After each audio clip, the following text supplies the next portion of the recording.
Greetings and welcome to another edition of the Black Public Square. Last week we asked the defining question, is American democracy in crisis? And is this crisis related to its racial history? And what can we do about it moving forward? This week we ask another profound question. That is, what explains the contemporary opposition to diversity, equity, and inclusion? Why have these offices been dismantled so fast? Why have so many laws passed through state legislatures? And why have there been so very little pushback against the dismantling of these particular offices? As always, we start with a quote from one of my favorite academics, the late W.E.B. Du Bois. In The Souls of Black Folk, he wrote, "Between the other world and me, there is ever an unasked question. How does it feel to be a problem?" Welcome back to the Black Public Square, and I am Dr. Emmett Riley III. More than 100 years ago, W.E.B. Du Bois posed one of the most profound questions in American history. How does it feel to be a problem? He wasn't asking about individual behavior. He was talking about what does it mean to live in a society where your race, your citizenship, your equality, and even the opportunities you can pursue are constantly contested, debated, questioned, and treated as a problem. More than a century later, this question still remains relevant in the American political context. Today is one of the most controversial political debates in American politics, and that centers on diversity, equity, and inclusion, better known as DEI. Some politicians have described DEI as this woke ideology that needs to be rooted out of institutions and essentially banned through legislation. Proponents, on the other hand, argue that racial discrimination and institutional discrimination is so rampant that there needs to be reform around how institutions treat diverse communities, and that we know from research that institutions that are more diverse typically are more efficient in the sense that they have different voices at the table that are able to come to policy solutions. So who's right in this debate? And how does political science research inform what we know about diversity, equity, and inclusion? Today's conversation isn't just about a slogan, and it isn't just about cable news talking points. It's about a partisan spin, and it is about the right's ability to hijack diversity, equity, and inclusion programs and describe it as some kind of ideology when in fact we know the ideology that has led to a lack of diversity in higher education institutions and corporations is simply rooted in white supremacy. So it's about history. It's also about evidence. And it is about the future of a country that proclaims to be a diverse democracy and whether or not these contemporary efforts to derail democracy is tied to racial hostility. As someone who has spent years studying racial attitudes, political representation, and democratic politics, I have to unpack, or at least I desire to unpack, what does DEI actually mean? Why was it created? And why do so many Americans oppose it? And what does the debate about DEI ultimately reveals about democracy? My argument today is straightforward. Opposition to DEI cannot just be understood as an understanding without understanding American history.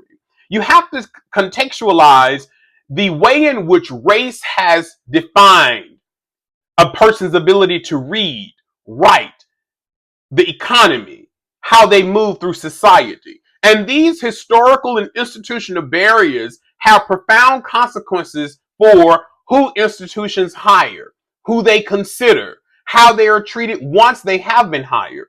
What we know historically is that the need for diversity, equity, and inclusion was birthed out of white Americans' inability to give minorities and women as well a fair shake at the table, whether it was being hired, whether it was through college admissions. The system was set up to advantage majority groups. As a person who has spent years in higher education, I've served on diversity, equity, and inclusion committees, tenure and promotion committees. I've served on academic search committees. And what I can tell you is you really discover who the true racists are when it is time to review a minoritized candidate. When minoritized candidates' files hit desk, they're often over scrutinized. Their research is over scrutinized. How they teach is over scrutinized. And the meanwhile, a white mediocre candidate can save cats off of a light pole and will sail through review processes. When it comes to college kids on white campuses, how they are mocked, they're touched, they are abused, they are put to the side. They have to sit through racist classes. Many of their white majority students have never encountered black faculty. And these environments can be racially hostile for a number of different students and a number of different individuals. So today we're going to unpack what these particular things mean and how we got here. So let's get it started. We must first start with the historical context that America was never a level playing field. It was never equal. Enslaved Africans were brought to this country, enslaved, denied the right to read, write, live, move about. They were denied equality. They were denied their basic humanity. These practices and values that were rampant in the U.S. during the period of slavery and even after made their way into laws, made their way through legislatures, through how courts determined and interpreted systems. The values and ideology of keeping African Americans suppressed through white supremacy has been so rampant in the United States that there was a need to pass federal legislation barring discrimination on the basis of race in employment and government practices. And so when we begin to think about Jim Crow, Jane Crow, and all of these different elements, it's important to realize that the playing field was never leveled. How can the playing field have been even when African Americans were enslaved? And they enslaved. And when we begin to think about black freedom, for much of this country's history, black people have only been essentially institutionalized in terms of political participation for about 60 years. Now, having talked about that, it is important to understand a key concept here: institutional racism. That's right, a term that many state legislatures have moved to ban and prevent people from talking about these important issues. In Black Power, Stokely Carmichael and Charles H. Hamilton defines institutional racism and is one of the first persons to introduce this term into mainstream political discourse. Institutional racism refers to policies and institutional arrangements that systematically advantage some groups while disadvantaging other groups, even while individual decision makers may not openly express racial prejudice. For example, institutional racism rears its head in hiring practices, when we recruit from certain institutions, when we put certain language in job ads. But we also know that political scientists have long recognized that institutions themselves can generate unequal outcomes. And so the entire point of diversity, equity, and inclusion was to address the inequities that existed in these particular institutions. Now, after the civil rights movement ushered in the passage of the Civil Rights and the Voting Rights Act. African Americans in this country, no matter what their educational background were disproportionately denied employment opportunities. And oftentimes white candidates that were hired instead of them was less qualified. You get the Civil Rights Act of 1964, which is going to eliminate discrimination in employment and public accommodations. You also get discrimination in the area of housing when it comes to redlining. You get discrimination in laws that makes it illegal for African Americans and whites to be educated in the same institutions. So responding to the systematic exclusion of African Americans from full consideration in the United States, there was a need during the civil rights period to address these particular issues through legislation. And while some of these elements were widely successful, black individuals were still disproportionately underrepresented in the halls of higher education. You get the implementation of assessments like the ACT and the SAT, which in Mississippi are going to be used to discriminate against, to keep black students out of white institutions. So much so that a federal lawsuit is going to be filed. And so many organizations adopted the equal opportunity practices. They adopted some form of affirmative action, and whether it's accessibility, because we oftentimes think of diversity, equity, and inclusion as only being tied to race. It also considers disability, first income students, and a number of different things that are not associated with race. But these laws did not guarantee equal outcomes. What happens was whites who were in power became more clever, and they started to use coded language in their job ads. They started to exclude black candidates on the basis of institutional fit or institutional type.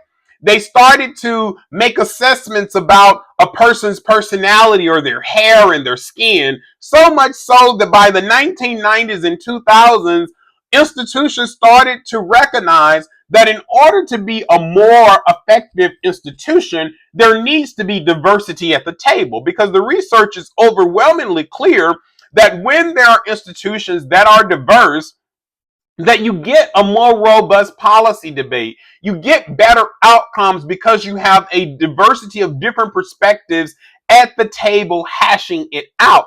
And so when we begin to think about a nation that for 250 years, for nearly 80% of that time, African Americans are systematically locked out of educational institutions, corporations, almost every single profession. There's an underrepresentation of black voices, and diversity, equity, and inclusion was not only designed to incorporate African Americans, it was also implemented to include a full array of diversities. And as someone who's worked at a liberal arts college, I've watched students arrive to communities with very little meaning, of very little experience of what it means to interact with diverse communities. What does it mean to take authority from a black professor from the first time?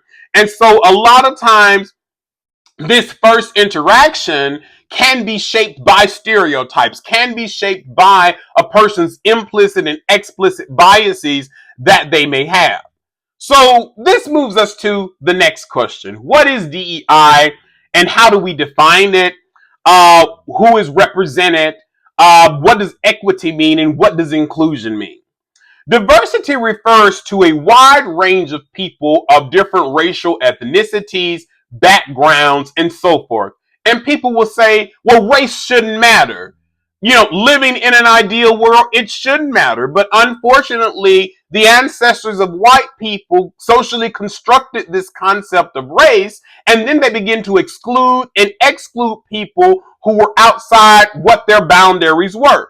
And as a result, you get a historical experience where African Americans and other groups are going to be excluded on the sole basis of race, yet people who oppose diversity say, oh, race shouldn't matter.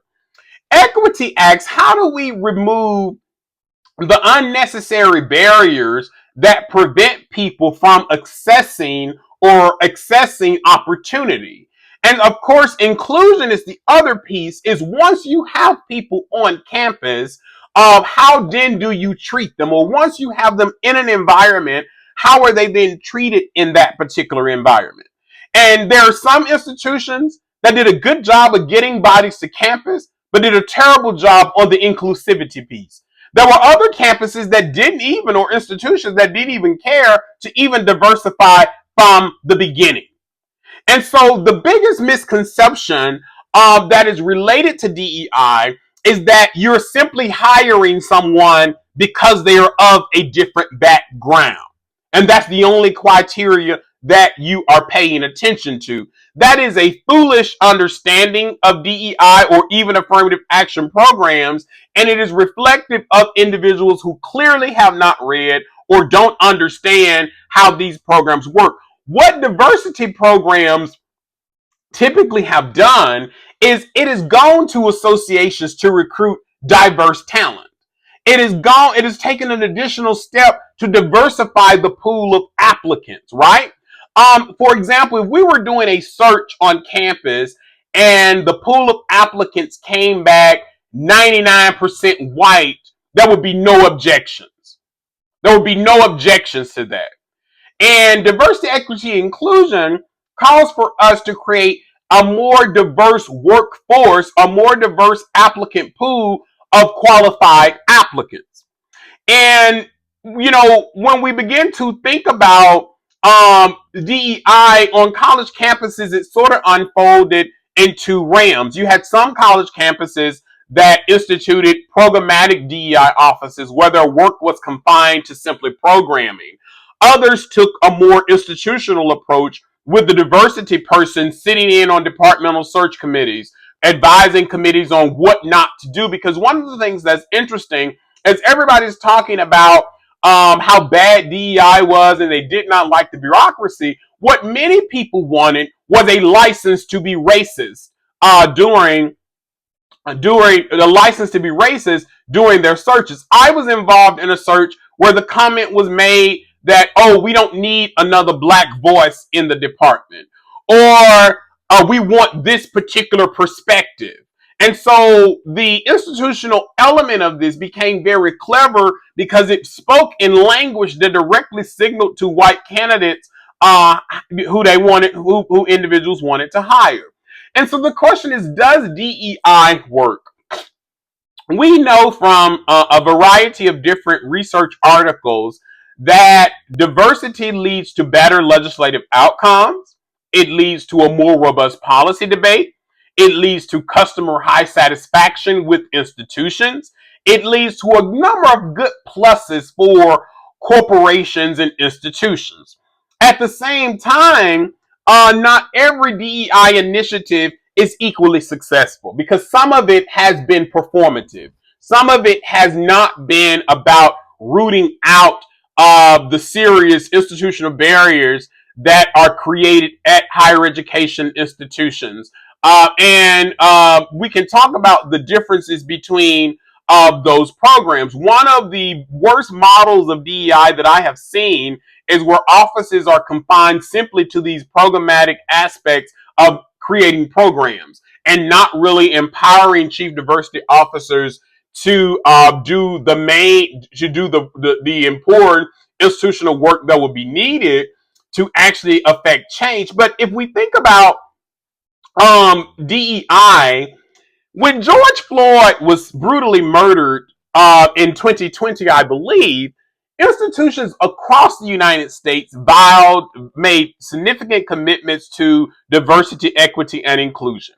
You had corporations that hired chief diversity officers. Universities expanded their DEI offices, and more of them hired DEI offices or created DEI offices to combat the racial climate, because the entire climate following up to the murder of George Floyd was one of racial turmoil. Remember, we had saw white supremacists in the United States march in the street. We had seen multiple killings of African Americans as it relates to institutional racism as well.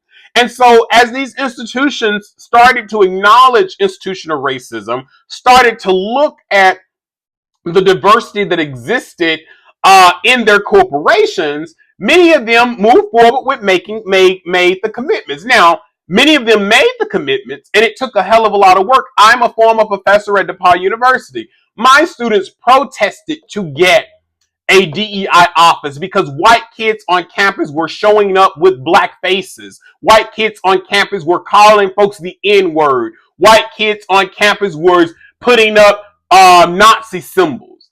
And so they pressured the administration that someone needed to be hired to teach these people who are racially illiterate how to interact and deal with people.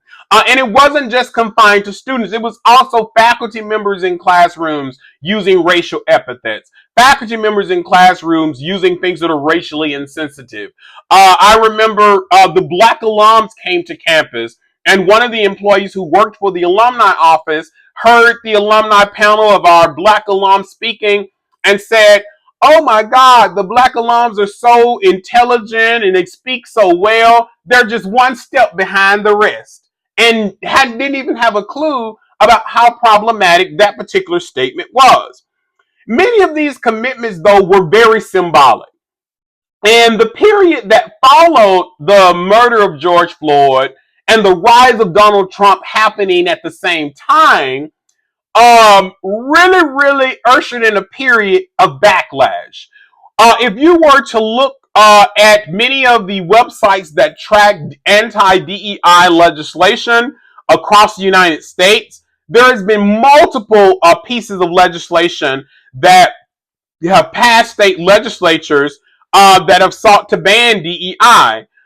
Looking at the DEI legislative tracker here, and I'm sort of looking it up on my other screen, there have been more than 120 policies passed and introduced in state legislatures, and states across the United States have moved forward with legislation that bans DEI. These policies range from dismantling of the DEI offices on those campuses to restricting what professors can talk about.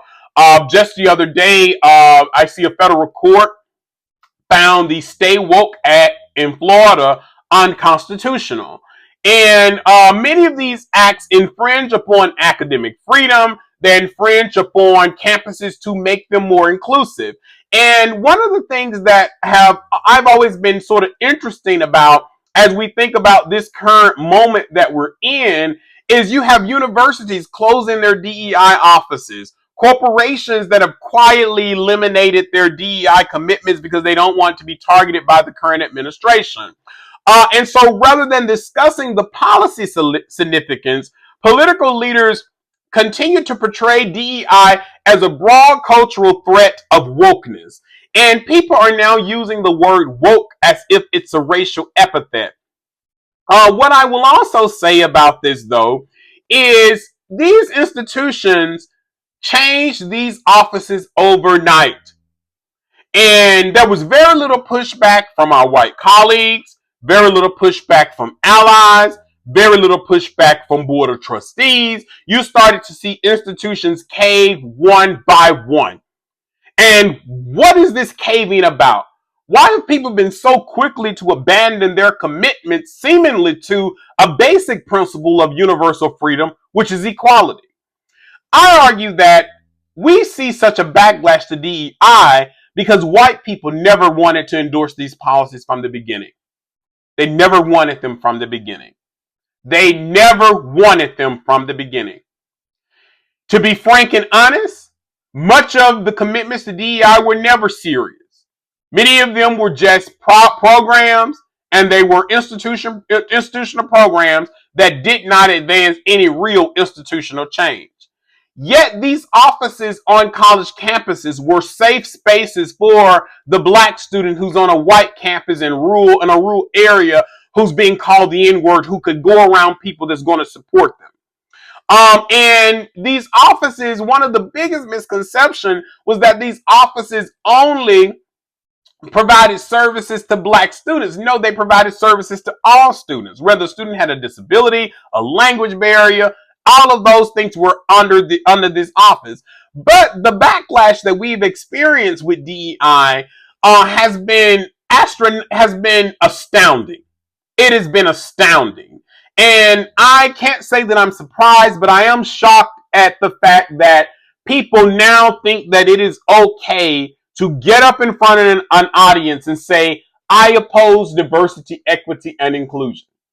Because in my mind, when you're saying you oppose DEI, you're essentially admitting that you're racist, that you are opposed to equity. And at best, these people know that reneging on these commitments are wrong, but they don't have the gall or the spine to stand in their convictions and advocate for people because they see these policies or these offices as only impacting black students. And nobody cares about black people.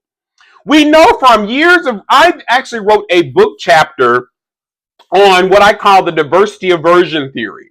And it is the idea that these debates around diversity are tied to worldview theory, a worldview about whether or not you see racial minorities as worthy of having a claim to equality. And so when we begin to think about DEI, it's not just banning DEI. This current moment is about attempting to usher in a period of racial color blindness where race doesn't matter in voting, despite the fact that there are wide disparities in voting. Race doesn't matter in college admissions, despite the fact that many colleges still remain underrepresented. Race doesn't matter in employment hiring, but yet many of these corporations still don't hire black people at the level of that they should.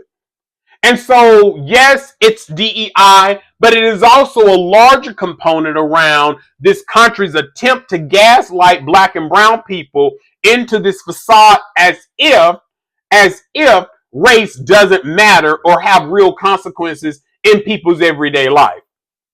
And why else would there be an attempt to restrict the teaching at the Smithsonian Museum?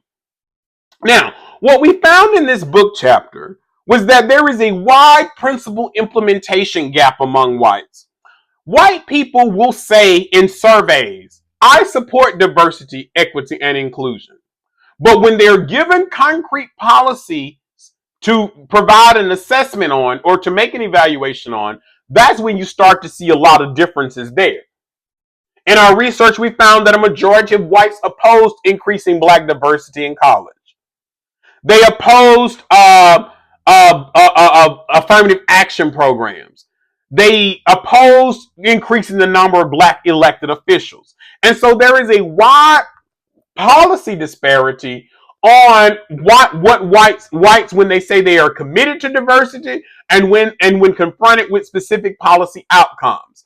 For example, most Americans, when we begin to think about what is the group that are more likely to oppose diversity, equity, and inclusion, we see that it's Republicans.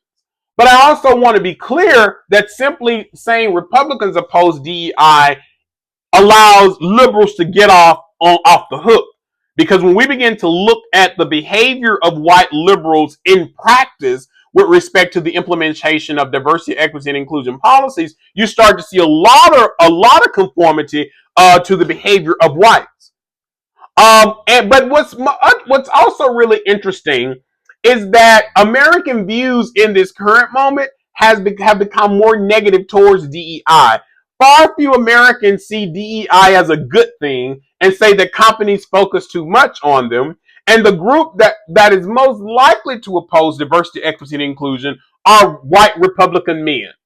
And this is consistent with attitudinal data, which shows that for at least the last 10 years, white Republican men have seen or at least have expressed views that they are discriminated against. What all of this really boils down to, I think, is in a country that touts its diversity, it's interesting to see people now oppose these efforts. And this opposition reveals the extent to which black people can be thrown under the bus in a heartbeat. Take, for example, even Democrats, after losing the 2024 election, they were quick to abandon their commitments to black people. And now the party is scrambling to find its way. Even the most progressive wing of the Democratic Party have not still dealt with these issues around race. Right now, as we think about the main race, where the senator, the Plattner guy, had a Nazi tattoo, and that wasn't enough to disqualify him from the race, and now they're having to find a new candidate to replace him because of those sexual assault allegations from multiple women. It goes back to this old adage, and that is the idea that a snake is a snake and he will bite you no matter what his color is. The other thing I would like to highlight in this particular segment about DEI is the extent to which we've seen a majority of Americans say that DEI practices help black men and women in the workspace when the empirical evidence shows that white women have been the one of the strongest benefactors of diversity, equity, and inclusion policies across the U.S. Now, when we think about diversity and we also adding in the equity component, it is important to think about a few things. But let me dip back real quick to some of the empirical findings from the research. So we use this survey called ANES, the American National Election Studies, which is one of the largest samples that collects a host of attitudinal measures for Americans across the U.S. And what we find is that support for diversity as an abstract principle is substantially higher than support for DEI. Many white Americans express support for the idea of diversity, but far fewer support the policies and actively work to maintain diversity.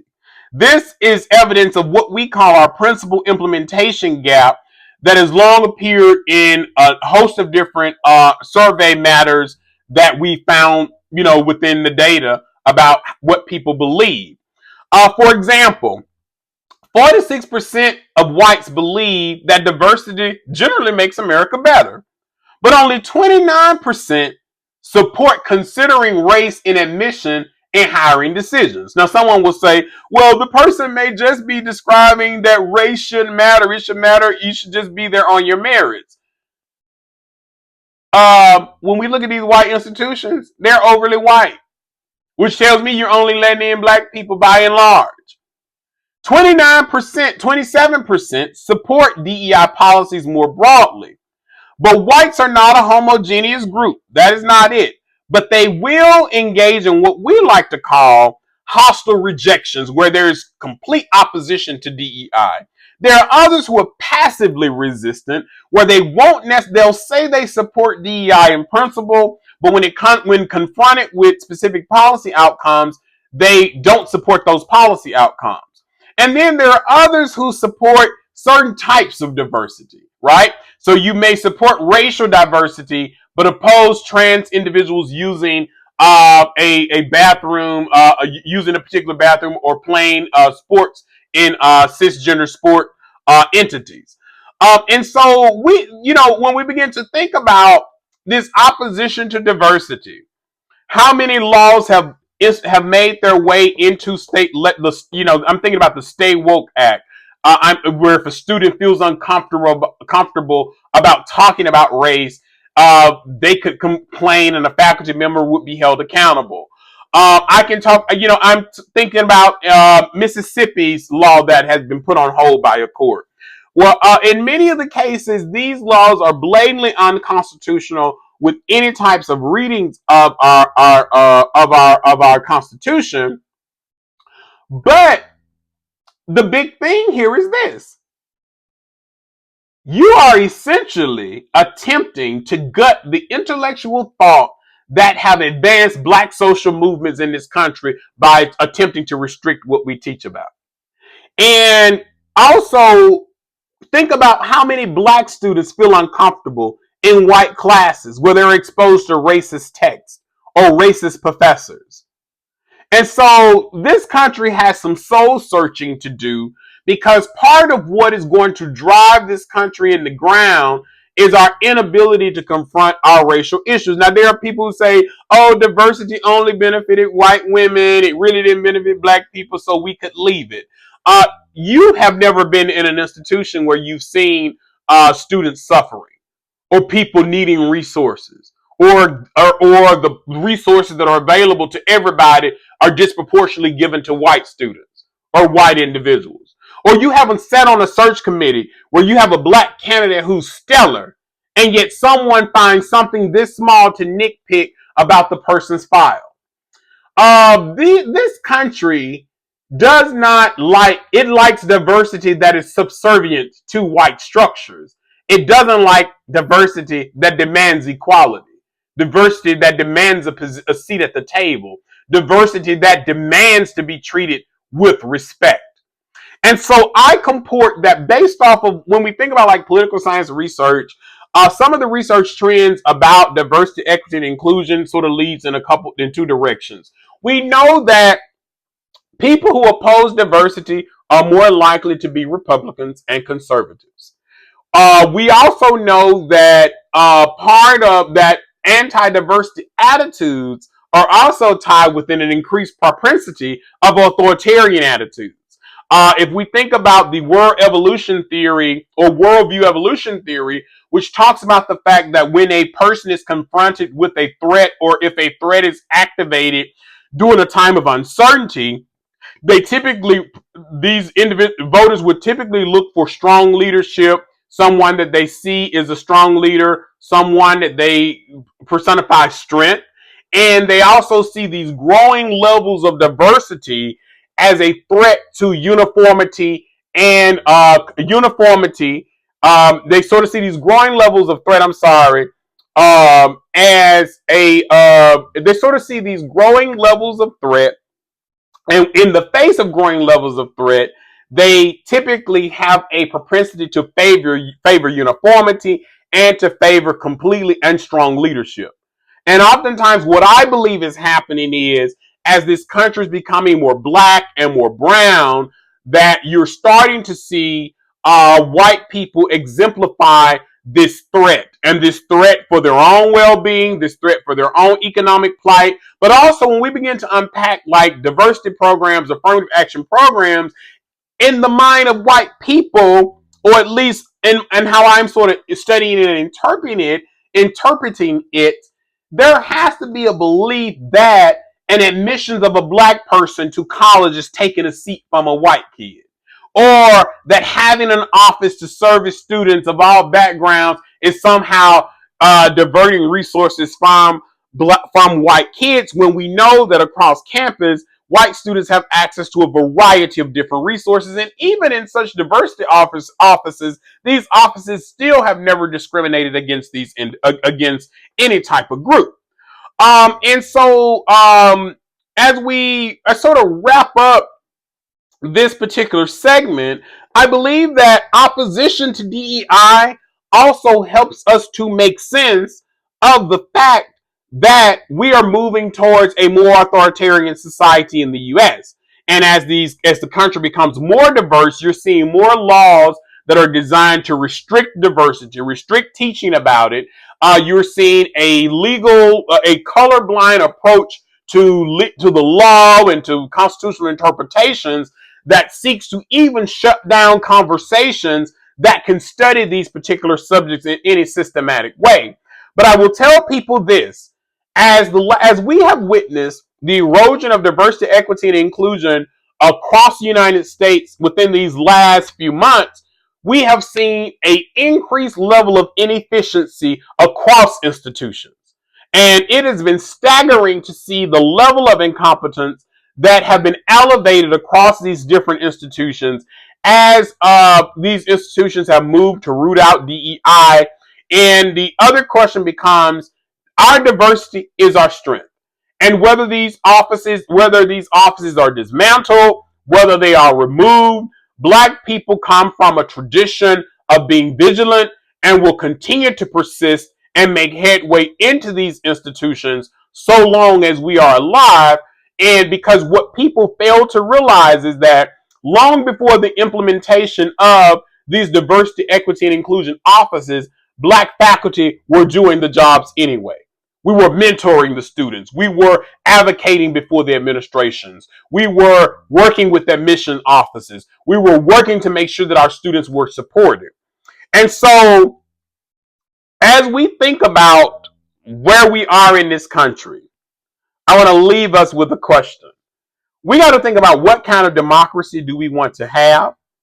Is democracy satisfied with this with the current system prohibiting and is democracy satisfied simply by prohibiting discrimination, or should these democratic institutions work to ensure that opportunity is broadly accessible to people who have historically been excluded? I leave with this question: if we have created a race-based problem for much of this country's 250-year existence, then it's going to require a race conscious solution to level the playing field, because in this country, the playing field has never been leveled. Thanks for tuning in for this discussion as we unpack DEI. I hope you tune in for another week next week. You can subscribe on Spotify, and you can also subscribe to our YouTube page. Thank you so much.